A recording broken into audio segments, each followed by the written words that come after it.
The Tao of Self-Confidence, Episode 527. Welcome to the Tao of Self-Confidence, where I share stories of amazing women who have discovered their inner journey to self-confidence. Visit our website at thetaoofselfconfidence.com. Your inner journey to self-confidence awaits.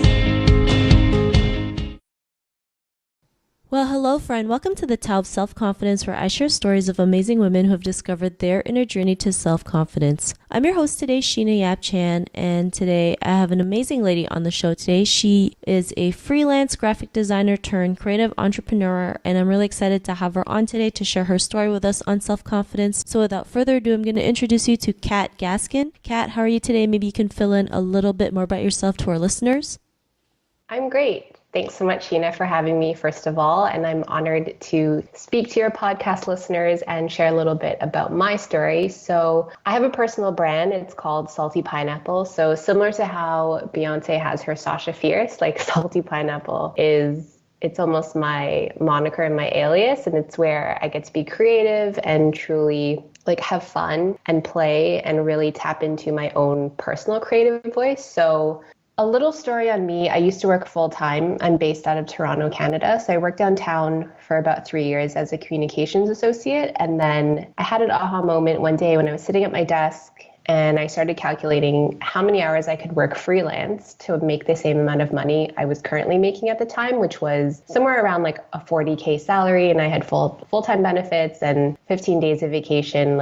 It was a very ideal job because of all the perks that I had, and I was just fresh out of university. But 3 years doing that became so repetitive and I was really bored at my job, and I thought, hey, I could just go full-time freelance and work 75% less. Ultimately, my goal was to work less and travel more. So once I kind of made that conscious decision, it took a year and a half to plan and save because I had expenses. I had to pay a mortgage at the time and pay for my car and all of those extra added life expenses. So it took me about a year and a half to finally take that leap into full-time freelance life. And that was in October 2012. So since then, I've been fully self-employed. I started off as a freelance graphic designer, and that eventually turned into a content creator. So what that means is working with brands and hotels and creating content for them to share on their social media, like Instagram and Facebook, or blogging for them. And essentially, I was able to travel all while making income through creating content. And then that turned into launching 2 e-commerce businesses. So right now I have the Content Planner, which is a product I design, and we can get into that later. And then I also have the Salty Pineapple Shop, which is a personal branded shop where people can buy mugs and art prints and phone cases, all designed by me. Awesome. Well, thanks for sharing that. And Kat, what's your cultural background? So I'm mixed, but if I were to kind of summarize it, I'm Chinese Guyanese. My mom is full Chinese and my dad is mixed, but they were both born in Guyana. Thanks for sharing that. And what would be your favorite self-confidence quote? My favorite self-confidence quote is coincidentally one that I came up with, and it's be a pineapple, stand tall, wear a crown, and be sweet on the inside. Not many people know that I'm the original creator of the quote because it went viral after I shared it on Instagram it was about 2014 that I had first shared it. And now it's on towels at Winners and in Walmart and all over the States and all over the world. So not many people know that I created it, but for everyone listening today, you're listening to the person who did. Awesome. Well, thanks for sharing that. And that's a great quote that you've created. So thanks for sharing that. And in your own words, how do you define self-confidence? Self-confidence to me is, knowing exactly who you are, never feeling threatened by other people's success, especially nowadays being bombarded with, Instagram and the social media highlight reel. I think someone who's self-confident, they don't feel threatened by looking at other people's photos.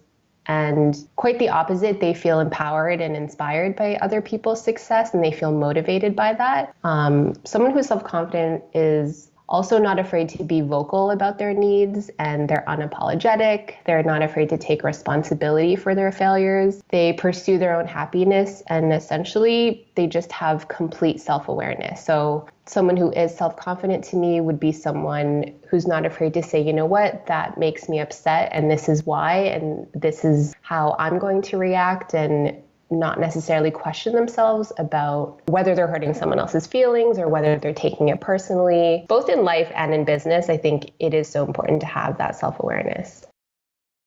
Thanks for sharing that great definition. And yeah, I think it's important to, feel the way we feel, right? We can't hold it back. I know we've been taught to not make any noise, not really say what you really feel to offend the other, because you might offend someone. But, it's really important to let those out so that, you feel better and you feel at peace. And then you can be, yourself again. Well, you're the good part. So having that is a really great exercise and just part of the process in self-confidence. So thanks for sharing that. And Kat, what was your life like before you discovered self-confidence?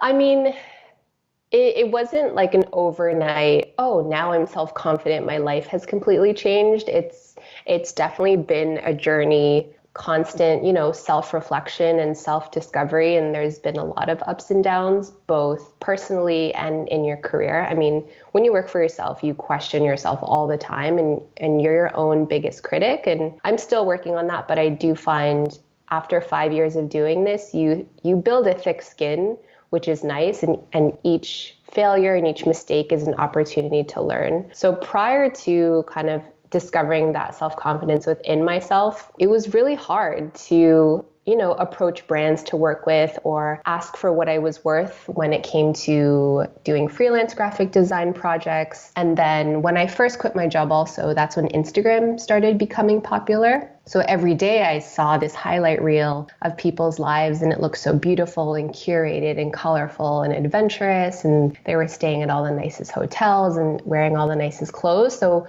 when you see that every day, it really does damage to your self-confidence. But over time, I learned that, Instagram isn't real. It's not a real account of what's happening in the real world at that time. So I had to definitely change my mindset in terms of what story I was telling myself. But you learn the hard way how to ask for what you're worth and how you deal with rejection. And, again, you question yourself 55 times a day. So it definitely was hard, and it was a challenge getting to this point today mentally and having that mindset of I am worth, tens of thousands of dollars or whatever that figure is to you. Or maybe it's you are good enough to have that job, or you are skillful enough to work with those sorts of people and have those clothes and have that lifestyle. I think especially as women, we tell ourselves, not that we tell ourselves, but we give ourselves a lot of negative talk inside our heads, and we don't necessarily share it. I'm victim to that too, and it's totally okay. But I think the important thing is to, again, be self-aware that we are talking to ourselves that way, and we should be a lot nicer to not only the outside world, but what's happening inside of our heads. Thanks for sharing that. And yeah, I know that's something we all go through, especially that negative self-talk or being our own, worst critic when we should be our own best friend. And, it was that point in your life when you realized, you are worthy of going after your dreams and being the person that you are. What was that aha moment in your life?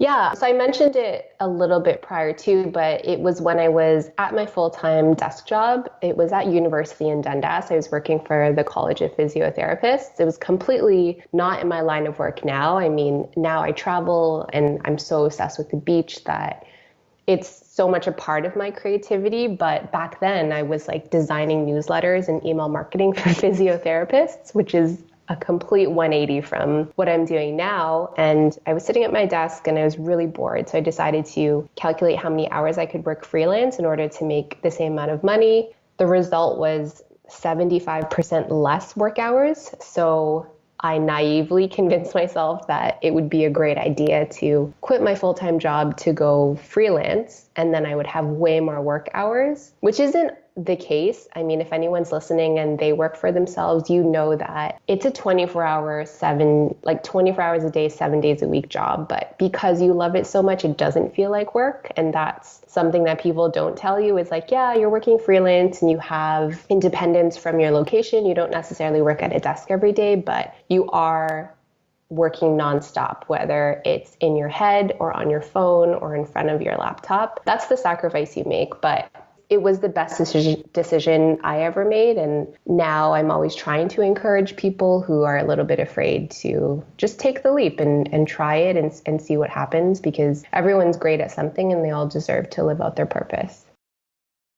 Thanks for sharing that. And, I love that you mentioned, the truth about, being on your own, being your own boss, right? Like you mentioned, sometimes people paint this pretty picture that, yes, you get to keep your own hours. Yes, you don't have a boss to talk to or to report to. But yeah, there's some nights where you're up 24 hours a day. You forget to shower or eat because you're so engrossed in your work. But it doesn't necessarily mean it's a bad thing. It's just you love what you do. And it's like, you're so focused on it that you forget little things like that. And I'm sure everyone who's been an entrepreneur have been through that. And it's not like it's always, days that you have good days, you have bad days. It's like a roller coaster, but in the end, it's all worth it. So I really love that you mentioned that. And, to the woman who's listening to your episode, she may be in her own journey to self-confidence. What would be that one tip you would give to her?